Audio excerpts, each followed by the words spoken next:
So I'm going to explain how we do the first step of the recruitment placement. The first step is to assign the potential candidates according to preferences via the equal preference system.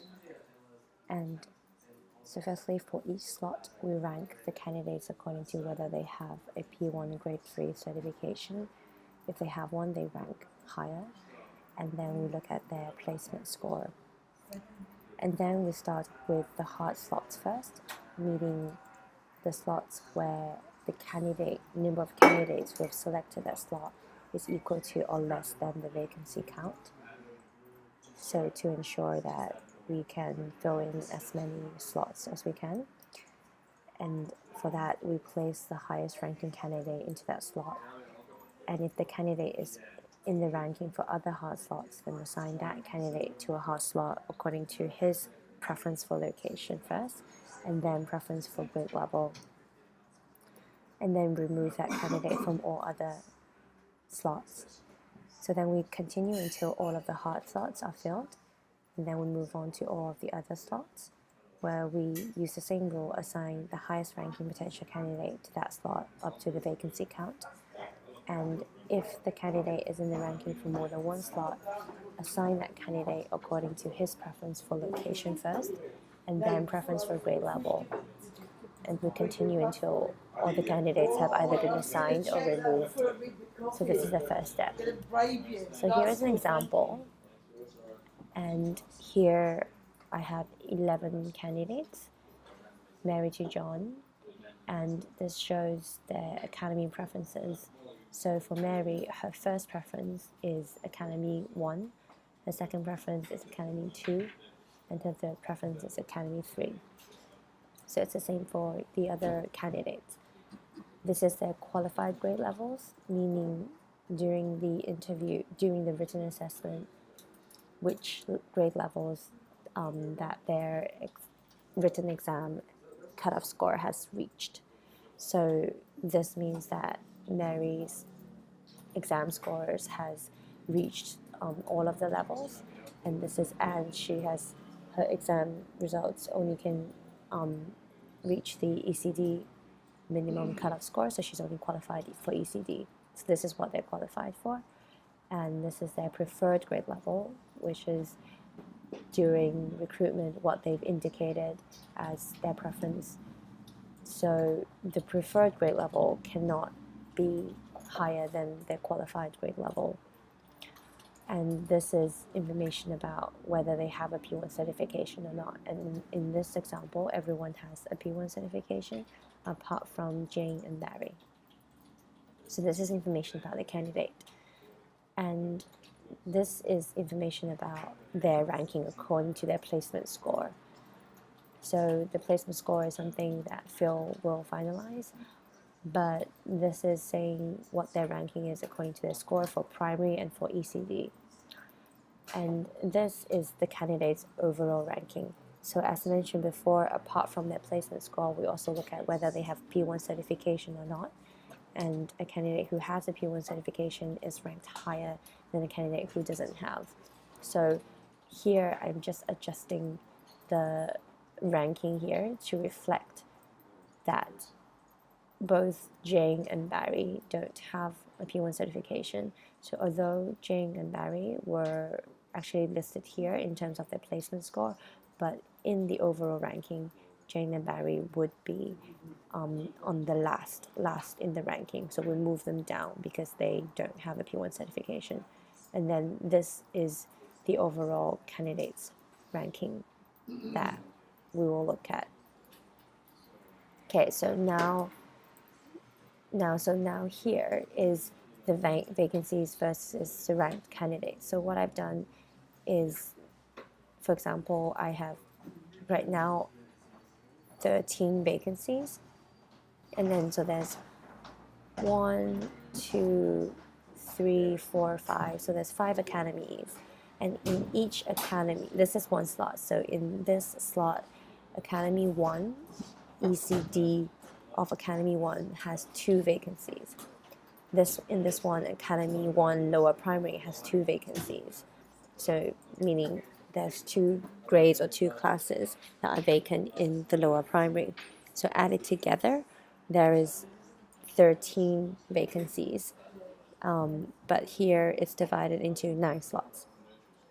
So what we do is under each slot, we rank. So as I mentioned, we rank all of the candidates who have selected that academy, and we rank them according to our placement score and P1 certification according to the criteria.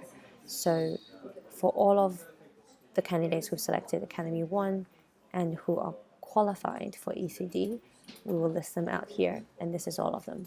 And so we do the same for each of the slots, so that under the slots we have a ranked list of the candidates. So what the stars mean is asterisk. So what the asterisk is, meaning that this grade level is Peter's preferred grade level. So they're all under a qualified grade level, but for example, for Peter, his preferred grade level is ECD.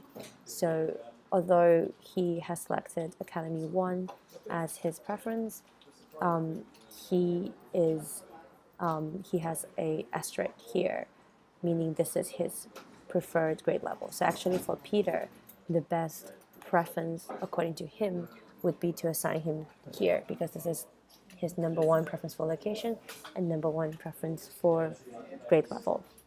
Okay, so when we start doing the assignment, then according to the rules, we look at whether there are any hard slots. The definition of hard slots is if the number of candidates is equal to or less than the vacancy count for that slot, which appears here. So for both Academy 4 and Academy 5, each of the slot they are looking for two candidates, and under these slots we only have 2 candidates. So these are our harder to fill slots, and whereas these slots have plenty more candidates, so we will start with them first. So if we start with this, so Peter is ranking first in here and also here. So because he is first ranking in more than one hard slot, then we look to his preference. So his preference here is Academy 4. So we will assign him to Academy 4, and I will put it in bold, meaning that we've assigned him. So actually, Peter was number 1 preference here, and also preferred grade level here. But because we are just considering hard slot now, and we can only compare Peter's preference for another hard slot that he is ranking in, so we disregard this non-hard slot preference. So I'll delete Peter from everywhere else, because now I have assigned Peter to Academy 4. Okay, so next is so still assigning these hard slots. So I will assign Owen to this slot and then delete Owen everywhere else.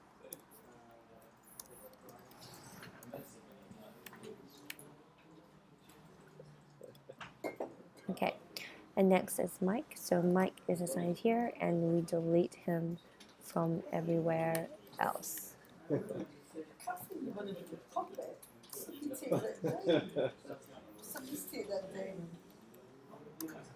Okay, so now that we've assigned all of the hard slots, we go back to the normal slots, and we assign the most, so we look at the first highest ranking candidate for all of the slots, and then we start by assigning the ones that have a 1 asterisk on it, because this means that this is his most preferred academy and his most preferred grade level, and that would be the best assignment for him, and also a good assignment for us because he is ranking first. So I will assign for Jack, bold him, remove him everywhere else.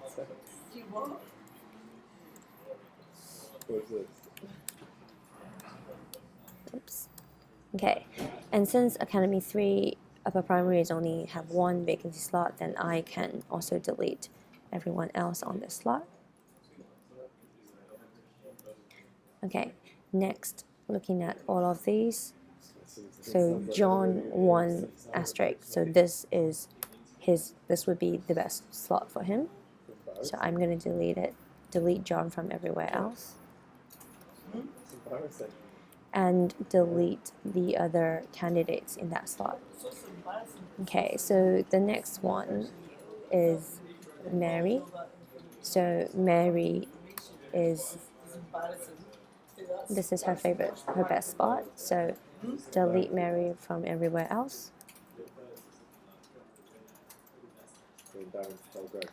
And then, so now we have these two slots where they only have one candidate. So this becomes a hot slot, so we have to assign someone here. And then, so among these two, Paul prefers this one because this is the grade level that he prefers. So we assign this slot to Paul and delete Paul everywhere else.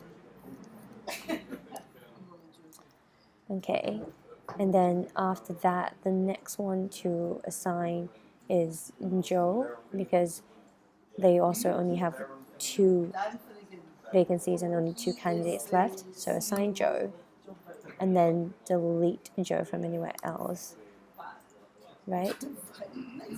Okay, so then what we have left is N. So we assign N here, and delete N here, and delete this, and Jane and Barry will be assigned to this slot. And then, so this is how it's done.